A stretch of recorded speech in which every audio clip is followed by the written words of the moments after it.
नमस्कार दोस्तों, हमारे चैनल में आपका स्वागत है। तो अभी तक हम टीपीए की कई सारी वीडियो देख चुके हैं। तो आज हमारी टीपीए में सेक्शन 8 के बारे में हम बात करेंगे। तो आइए हम देखते हैं।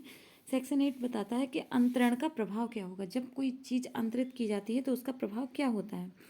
तो ये सेक्शन 8 परिभाषित करती है, विधिक प्रसंगतियाँ अपने आप ट्रांसफ़र हो जाती हैं। इसका प्रभाव अगर हम देखें तो इसमें सिर्फ इतनी ही बात की गई है कि जो विधिक प्रसंगतियाँ होती हैं वो अपने आप ही ट्रांसफ़र हो जाती हैं जब अंतरण किया जाता है। फिर भी इसको एक बार हम पढ़ लेते हैं।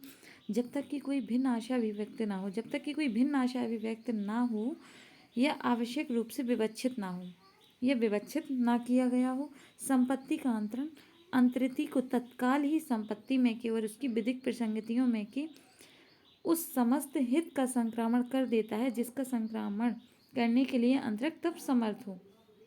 जो अंतरक है तब वह यदि समर्थ होता है तो वह सारी चीज़ों का अंतरण कर देता है जो उससे लगी हुई होती हैं। प्रसंगतियों का अर्थ होता है जुड़ी हुई चीज़ें।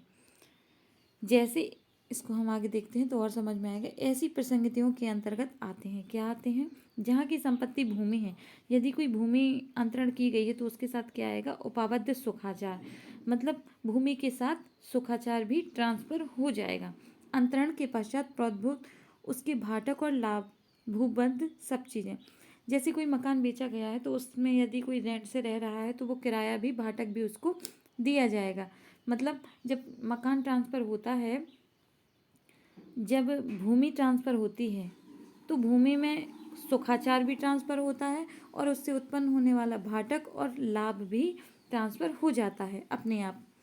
और जहाँ की संपत्ति भूबद्ध मशीनरी हो, यदि कोई संपत्ति जैसे ट्रांसफ़र किया गया है वो मशीन है तो वहाँ उसके जंगम भाग आते हैं, उसका जो जंगम पार्ट होगा वो उसके अंतर्गत आएगा, मतलब वो अपने आप ट्रांसफ़र हो जाएगा। इसके आगे देखें तो जहाँ की संपत्ति कोई ग्रह है, यदि कोई ग्रह है तो उसके साथ साथ क्या ट्रांसफ़र हो जाएगा, अपने आप ही सुखाचार ट्रांसफ़र हो जाएगा। सुखाचार को मैंने पहले बता दिया है।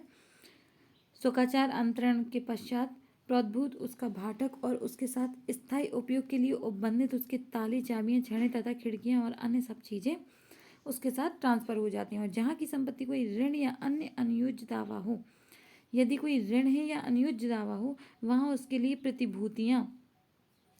प्रतिभूतियाँ पर उस दशा के सिवाय जिसमें कि वे अन्य ऋणों का दावों के लिए भी हैं जिन्हें अंतरिति को अंतरित नहीं किया गया है, इनको छोड़ दिया जाए, किंतु अंतरण के पूर्व प्रोद्भूत ब्याज भी बकाया नहीं है।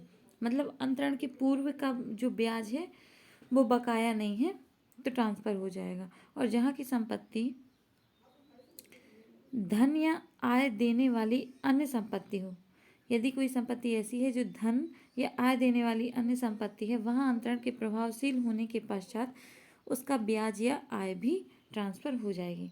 तो थैंक यू दोस्तों, आज के लिए सिर्फ इतना ही। अगर आपको पसंद आता है तो आप सपोर्ट कर सकते हैं। Bye bye.